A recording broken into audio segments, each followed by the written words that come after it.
Saudara, pemerintah sudah membahas wacana kerja dari rumah atau work from home bagi aparatur sipil negara atau ASN sebagai bagian dari penghematan dampak perang Iran.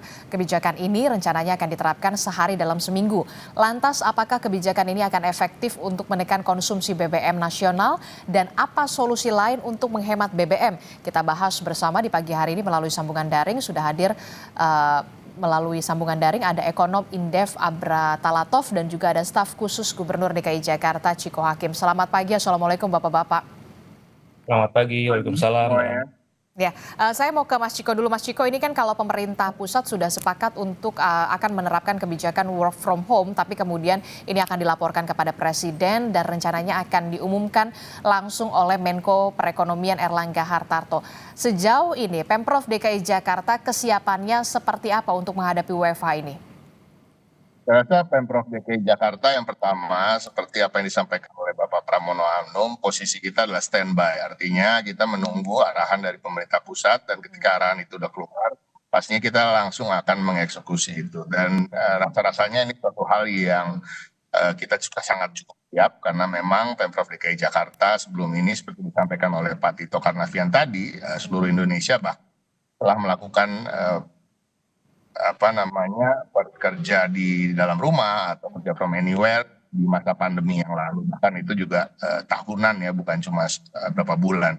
Dan ini saya rasa bukan hal yang baru, tetapi prinsipnya ya kita tetap menunggu arahan pemerintah pusat. Itu sampai hari ini kita tetap bekerja seperti apa yang dilakukan oleh semuanya, yaitu kalau ASN sampai tanggal 27 ini memang masih WFA. Namun saya ke balai kota kemarin kayaknya semuanya udah pada masuk deh kalau yang di lingkungan balai kota ya. Kita lihat tempat-tempat lain. Jadi ini suatu hal yang bukan baru, tadi disampaikan Pak Tito, dan bagi kami siap-siap aja.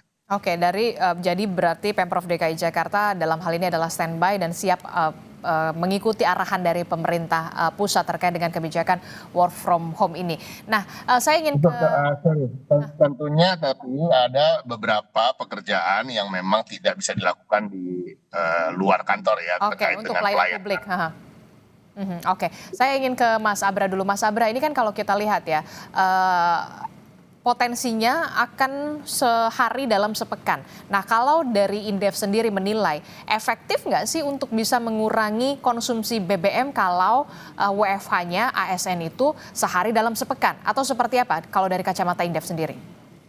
Ya Mbak, jadi kan tujuan utama dari wacana kebijakan WFH ini kan untuk pengendalian konsumsi BBM, supaya penjualan BBM-nya, baik yang subsidi maupun yang non-subsidi ini bisa mengalami penurunan di tengah stok BBM nasional yang terbatas, dan di negara-negara lain sudah semua dalam situasi yang kritis. Australia, Filipina misalnya sudah mendeklarasikan darurat energi. Australia sampai ratusan SPBU juga sudah kehabisan stok. Jadi WFA ini saya pikir hanya menjadi salah satu cara aja Mbak untuk menimbulkan ya sense of crisis kepada masyarakat juga gitu. Jadi kalau bicara efektivitas tentu satu hari sangat tidak cukup, dan kita bandingkan dengan pengalaman 2020 ketika itu PSBB tahap pertama, pandemi COVID-19 itu kan dilaksanakan secara masif, kemudian juga lebih lama, dan ada paksaan masyarakat tidak bisa keluar rumah. Saat itu saja ya penjualan BBM bisa turun 12,8%, premium turun 26%, Pertalite turun 6% di tahun 2020. Tetapi memang kondisinya sangat jauh berbeda dibandingkan saat ini. Bagaimana cara memastikan pemerintah untuk bagi ASN tidak melanggar, tidak keluar rumah, tidak pelesiran tadi, apalagi kalau sampai WFH-nya hari Jumat. Jadi saya melihat ini sebagai sebuah apa ya, kampanye yang mulai ditunjukkan pemerintah ke masyarakat agar sama-sama kita sadar bahwa nanti akan ada situasi kritis yang mungkin saja kita hadapi. Jadi masyarakat tidak boleh panik, tidak boleh terjadi panik buying. Dan tentunya harus ada strategi lain selain WFH tadi, Mbak. Nah, itu dia, harus ada strategi lain yang kemudian harus dipikirkan oleh pemerintah pusat. Kalau Anda menyebutkan langkah untuk work from home ini merupakan sense of crisis aja untuk jangka pendek, tapi harus ada backup plan jangka panjang yang harus segera dirancang oleh pemerintah pusat untuk bisa mengantisipasi ketika dampak perang ini masih berjalan secara panjang. Dari kacamata Indef, backup plan seperti apa lagi dari jangka panjang selain kebijakan work from home kalau dari Mas Abra? Ya, WFH ini saya pikir hanya sebagian kecil lah langkah untuk mengurangi konsumsi. Yang paling fundamental adalah pertama pemerintah segera mempercepat reformasi subsidi BBM dari yang saat ini sifatnya terbuka menjadi targeted ataupun tertutup. Jadi kan Pertalite ataupun solar subsidi ini ada kuotanya. Kalau misalnya nanti tidak segera subsidinya targeted atau tepat sasaran, ini akan ada potensi over kuota. Apalagi nanti di awal April biasanya kan seluruh SPBU, Pertamina maupun swasta akan melakukan koreksi harga BBM non subsidi. Nah, sudah pasti nanti BBM non subsidi akan ada kenaikan dan disparitas harganya akan jauh. Nah, itu akan berpotensi meningkatkan migrasi konsumen yang non subsidi ke subsidi. Nah, over kuota itu bisa terjadi. Makanya yang pertama adalah pembatasan BBM subsidi ini hanya untuk masyarakat menengah bawah. Yang kedua, juga melihat nanti bagaimana stok BBM nasional, karena kan nanti ada potensi disrupsi nih, supply baik crude maupun BBM. Jadi pemerintah juga mungkin di internal harus bisa memetakan kondisi darurat seperti apa, sehingga perlu dipertimbangkan adanya kuota pembelian. Misalnya ya, untuk BBM per hari itu dijatah satu mobil 40 liter. Karena di beberapa negara sudah mulai ada, Mbak, dijatah per hari bahkan per bulan. Nah, ini apa? Ini untuk bisa menghela nafas stok BBM nasional kita. Dan yang kedua juga selain membatasi kuota per mobil adalah mulai mengidentifikasi sektor-sektor mana yang diprioritaskan. Karena pada akhirnya ketika nanti stok itu mulai menipis, itu nanti seluruh sektor akan berebutan. Maka pemerintah harus sedini mungkin mengidentifikasi sektor-sektor strategis, misalnya logistik, manufaktur, Oke. ya. Dan itu kan mau tidak mau harus tetap terjaga suplai BBM-nya. Makanya harus mulai dipetakan sektor-sektor dan juga perusahaan-perusahaannya, gitu Mbak. Jangan sampai nanti hanya segelintir kelompok yang mendapatkan akses BBM tadi.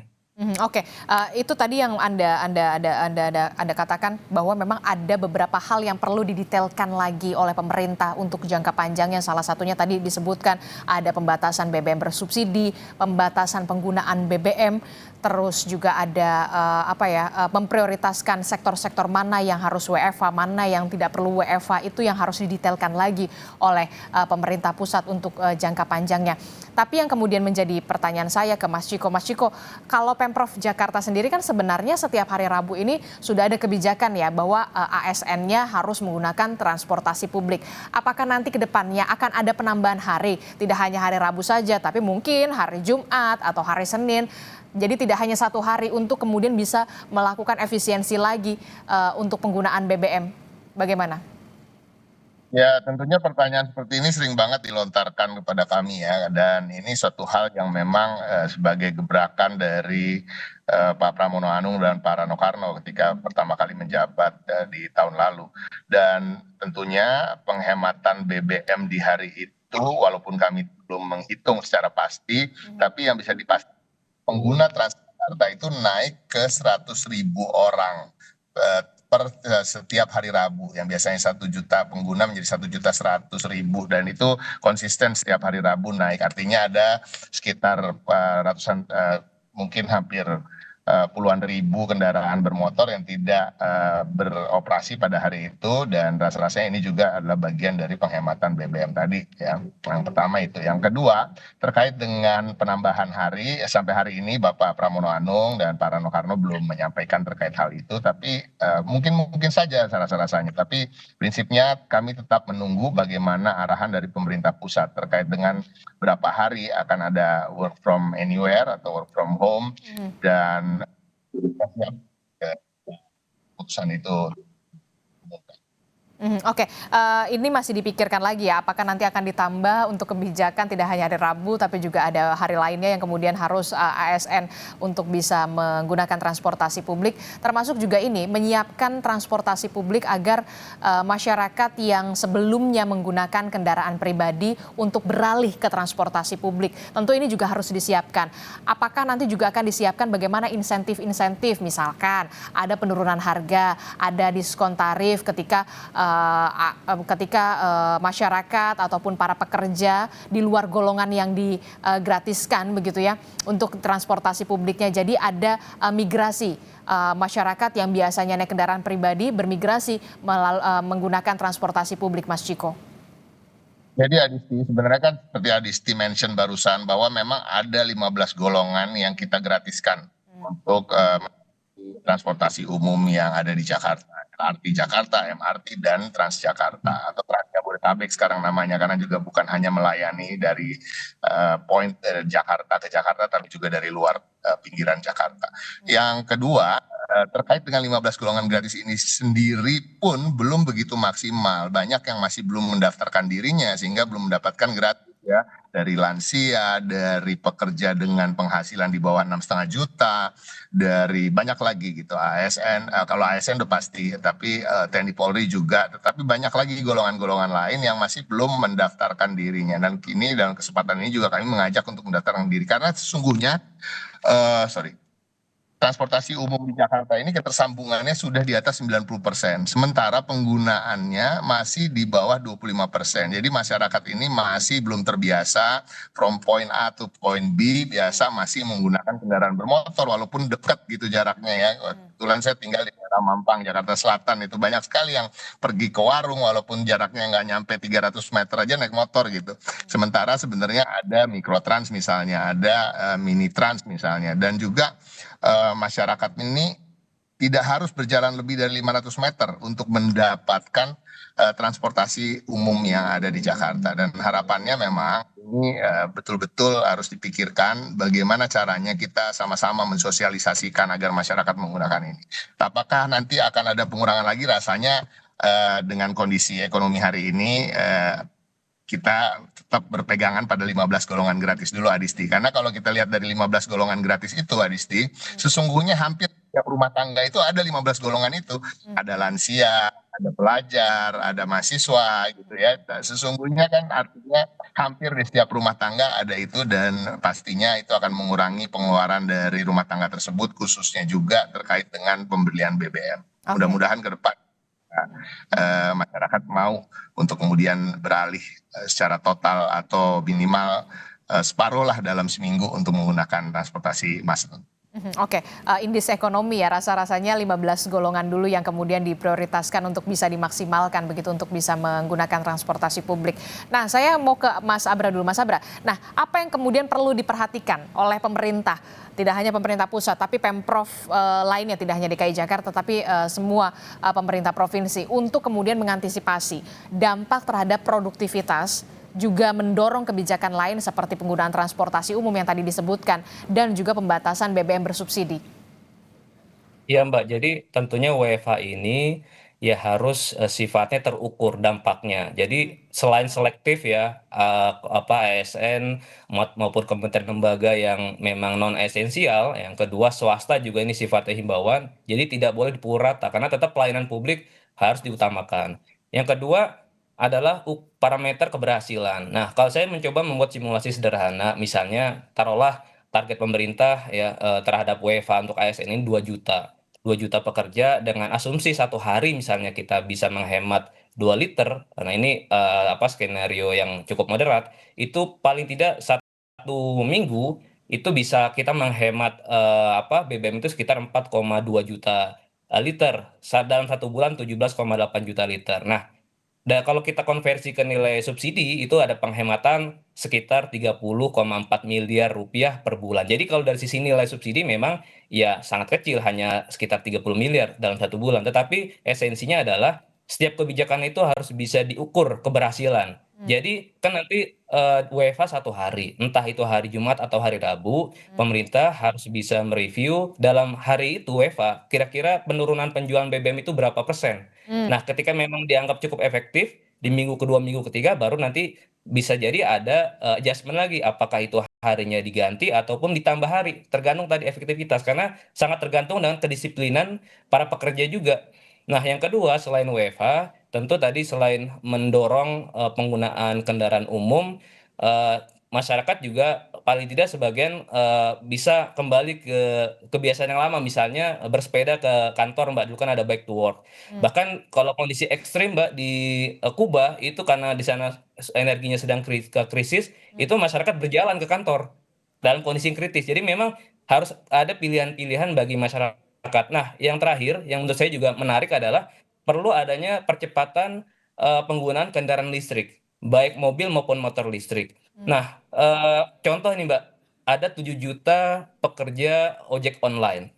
Nah, kalau kita simulasikan dari 7 juta itu per apa namanya, per kendaraan dalam satu hari itu 5 sampai 10 liter BBM, kalau sebagiannya kita 20-30% saja kita arahkan untuk menggunakan motor listrik dengan adanya dukungan pemerintah, itu bisa ada penghematan BBM sekitar 2,5 sampai 2,7 miliar liter per tahun, dan otomatis juga pasti akan mengurangi subsidi BBM. Jadi memang harus ada diversifikasi penggunaan kendaraan dari berbasis BBM menjadi berbasis listrik, Mbak. Itu sebagai cara untuk juga mengurangi resiko akibat krisis BBM ke depan. Oke, mau tidak mau, suka atau tidak suka, kita harus tetap adaptif begitu ya, beradaptasi terhadap keadaan dan juga kondisi yang saat ini terjadi begitu. Saya ingin tahu juga terakhir karena menyinggung soal WFH ini kan sehari dalam sepekan ya, Mas Ciko ya. Kalau jadi kita belum ada finalnya sebenarnya hari apa begitu.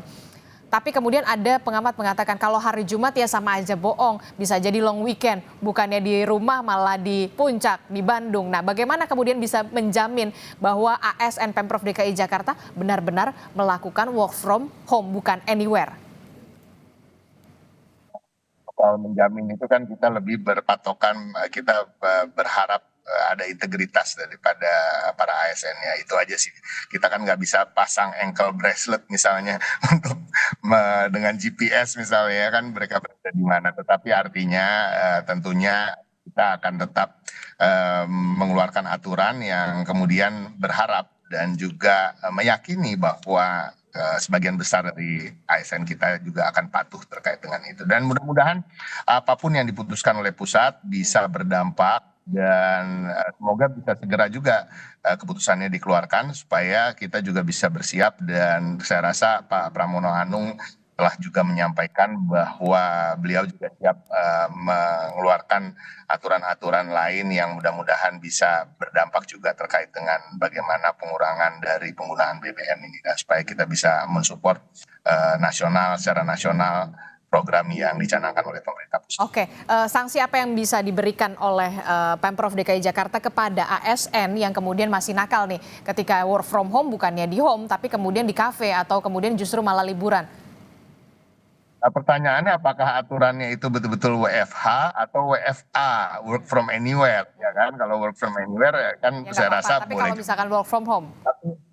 Nah, kalau misalnya work from home tentunya nanti pasti akan ada teguran ya, sifatnya pertama sesuai dengan aturan-aturan lah, akan ada bertahap terkait dengan itu. Biasanya kalau ditegur aja udah pasti biasanya patuh kok selama ini. Oke, baik. Saya ke Mas Abra. Mas Abra, terakhir Mas Abra, 3 poin kritis Anda untuk soal efisiensi BBM di tengah dampak perang Iran, Israel, dan juga Amerika Serikat kepada Indonesia. Ya, Mbak, jadi pesan penting yang harus kita sampaikan ke publik bahwa strategi diet BBM ini jangan sampai hanya bertumbuh pada WFH. Yang lebih penting adalah kesadaran bahwa kita harus bisa melakukan pengendalian perjalanan yang tidak perlu.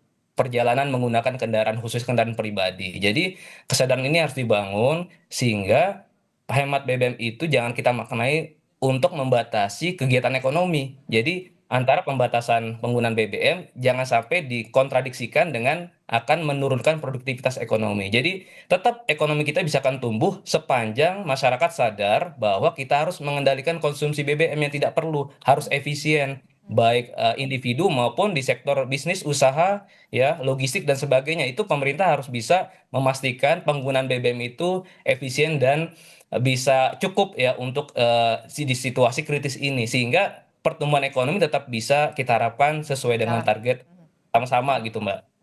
Oke, baik. Terima kasih. Nanti kita akan jumpa lagi di perbincangan selanjutnya terkait dengan ketika pemerintah pusat sudah benar-benar memutuskan work from home untuk berapa hari dalam sepekan. Terima kasih ekonom dari Indef Abra Talatov dan juga staf khusus Gubernur DKI Jakarta Mas Ciko Hakim juga telah bergabung bersama kami. Sehat selalu Bapak-bapak. Assalamualaikum. Selamat pagi. Waalaikumsalam. Terima kasih. Saudara